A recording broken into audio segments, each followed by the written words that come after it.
wasn't holding you. I can't see the end, but we'll see it through.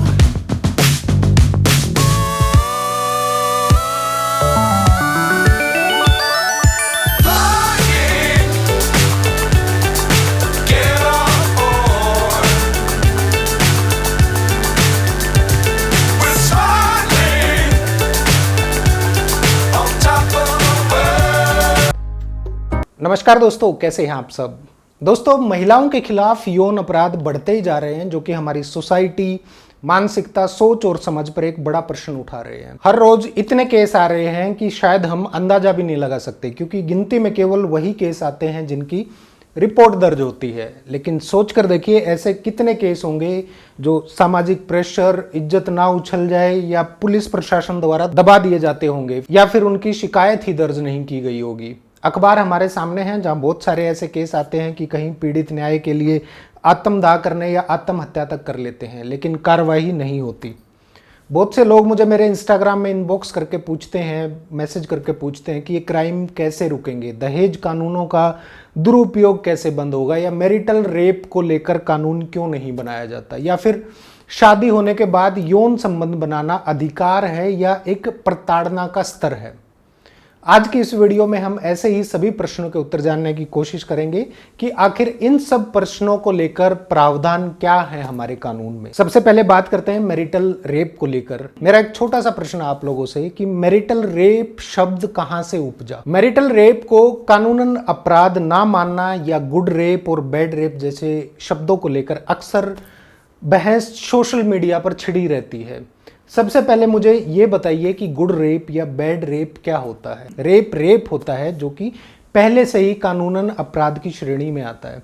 दूसरी बात, अगर marital rape पर कानून बना दिया जाए तो फैमिली कोर्ट में जो परिवार खड़े मिलते हैं उनकी तादाद कई गुना बढ़ जाएगी, और सबसे बड़ी बात, शादी, विवाह और परिवार जैसी व्यवस्था खतरे में पड़ जाएगी, क्योंकि मैरिटल रेप को कानूनी अपराध बनाने पर बदले की भावना से पत्नियों द्वारा बड़े पैमाने पर इसका दुरुपयोग होगा। और सबसे बड़ी बात, साबित कैसे होगा कि पति पत्नी के बीच जबरन संबंध बना है या सहमति से बना है, जब घरेलू हिंसा अधिनियम ऑलरेडी बना हुआ है जिसमें यौन हिंसा के खिलाफ प्रावधान है, तो फिर मैरिटल रेप को कानूनी मान्यता कैसे दी जा सकती है। मैरिटल रेप खाली दो शब्द नहीं है, बल्कि इससे बहुत सारे अपवाद भी हैं। कई ऐसे पहलू भी हैं जो कुछ लालची महिलाओं के हित में होंगे और पति को फंसाने के लिए सबसे आसान हथकंडा होगा, लेकिन इसके दुष्चक्र में वो मासूम महिलाएं भी फंस जाएंगी जो तलाक लेना चाहती हैं और जाने अनजाने में इस कानून के तहत पति पर मुकदमा कर देंगी। खैर, यह भी एक बड़ा टॉपिक है, इस बारे में किसी और वीडियो में बात करेंगे, किसी और दिन एक स्पेशल वीडियो बनाएंगे। फिलहाल आते हैं, सबसे इंपॉर्टेंट क्वेश्चन था उसके ऊपर कि शादी होने के बाद यौन संबंध बनाना अधिकार है या प्रताड़ना का एक स्तर है। 16 जून को कर्नाटक हाईकोर्ट ने एक फैसला सुनाया था कि हिंदू मैरिज एक्ट के मुताबिक शादीशुदा कपल के बीच यौन संबंध नहीं होना तलाक का आधार हो सकता है, लेकिन आईपीसी के तहत इसे क्रूरता नहीं माना जाएगा। हालांकि भारतीय कानून हो या फिर अदालतों के फैसले, दोनों ही हिसाब से कोई भी शादी वैलिड या जारी रखने के लिए पति पत्नी के बीच यौन संबंधों का होना बेहद जरूरी माना जाता है। अदालतों ने अपने फैसलों में बार बार ये कहा है कि अगर पति या पत्नी में से कोई एक अपने साथी के साथ लंबे समय तक यौन संबंध नहीं बनाता है तो उसे क्रूरता माना जाएगा, और यौन संबंध ना होना तलाक का एक आधार बन सकता है। लेकिन मुद्दा वहां आकर फंस जाता है जहां हमारा पुरुष सत्तात्मक प्रधान समाज यौन संबंधों को अपना अधिकार समझ लेता है, और कानून विशेषज्ञ भी इस बात को मानते हैं कि इस कानूनी प्रावधान का इस्तेमाल पुरुषों में सबसे अधिक किया जाता है, या पुरुष सबसे ज्यादा प्रयोग करते हैं, क्योंकि आमतौर पर यह माना जाता है कि शादीशुदा जिंदगी में पति को यौन सुख देना पत्नी का धर्म होता है। यहाँ पत्नी के सुख की बात करना महापाप समझा जाता है, और उसके बारे में अगर कोई प्रश्न भी उठा दे तो उसे चरित्रहीन का तमगा पहना दिया जाता है। और ये ऐसी ही मानसिकता शादीशुदा रिश्तों में जबरदस्ती यौन संबंध बनाने जैसी सोच को बढ़ावा देते हैं, और महिलाओं को डायरेक्टली या इनडायरेक्टली ये समझाने की कोशिश की जाती है कि शादी के बाद महिलाओं को पति के साथ यौन संबंध बनाने की जो जिम्मेदारी है वो पूरी करनी होगी, उनका कर्तव्य है पति को सुख खुश रखना। 16 जून 2023 को कर्नाटक हाईकोर्ट में आए इस मामले को भी थोड़ा सा समझ लीजिए और इस मामले में अदालत ने क्या कहा है वो भी आपको मैं बता देता हूं। कर्नाटक हाईकोर्ट के सामने जो मुकदमा था उसमें एक कपल ने दिसंबर 2019 में शादी की थी। शादी के बाद पत्नी 28 दिन तक अपने पति के साथ रही थी और उसके बाद उसने ये कहते हुए अपने पति का घर छोड़ दिया था कि शादी के बाद पति पत्नी के बीच शारीरिक संबंध नहीं बने थे।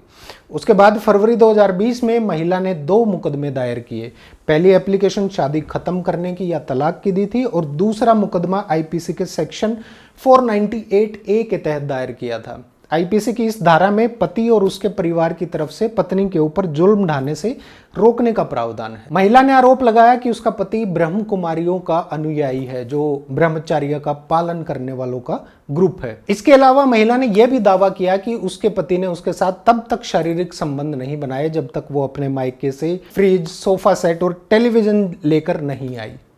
जाहिर सी बात है, अब केस को दहेज प्रताड़ना की तरफ मोड़ने की कोशिश की गई थी,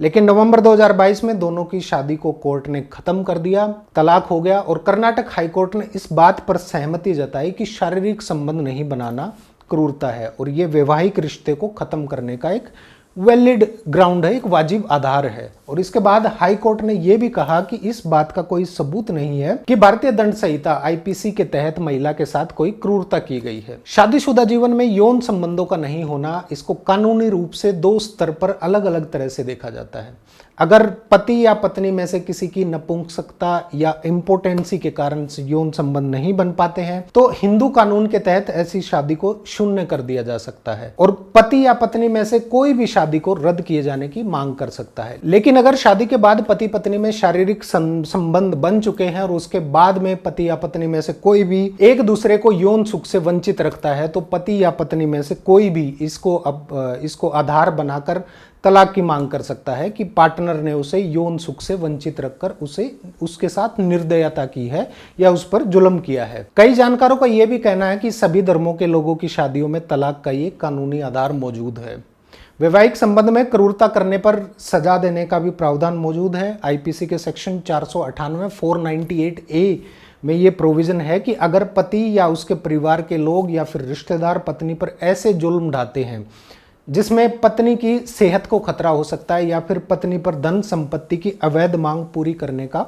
दबाव डाला जाता है या उसको तंग करते हैं तो उसके लिए सजा का प्रावधान इस सेक्शन में किया गया है। ऐसे मामलों को लेकर अक्सर समय समय पर अदालतें अपना फैसला देती रही है और कई मामलों में अदालतों ने फैसला दिया है कि शादीशुदा जिंदगी में लंबे समय तक यौन सुख से वंचित रखना हिंदू मैरिज एक्ट के तहत निर्दयता है और ये तलाक के लिए एक वैलिड ग्राउंड या आधार हो सकता है। मई महीने में इलाहाबाद हाईकोर्ट ने एक आदमी को इस आधार पर तलाक दे दिया था कि उसकी शादी पूरी तरह से टूट चुकी थी क्योंकि पति और पत्नी अलग अलग रह रहे थे और दूसरे विवादों के साथ साथ पति पत्नी के बीच किसी तरह का कोई यौन संबंध नहीं था। साल 2007 में सुप्रीम कोर्ट ने भी अपने एक फैसले में कहा था कि शारीरिक या सेहत संबंधी कोई समस्या ना होने के बावजूद अगर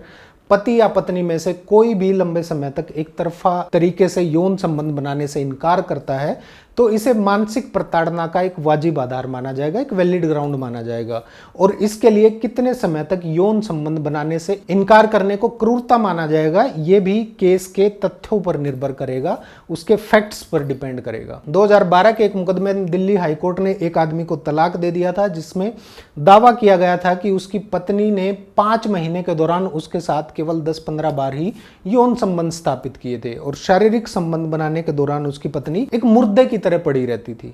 अदालत ने अपने फैसले में इस बात पर भी जोर दिया था कि पत्नी ने शादी की पहली रात को पति के साथ संबंध बनाने से इनकार करके क्रूर कृत्य किया था। आगे अपने फैसले में जज ने यह भी कहा था कि इस सच्चाई से मुंह नहीं मोड़ा जा सकता कि यौन संबंध से वंचित शादियां अब महामारी बन गई हैं।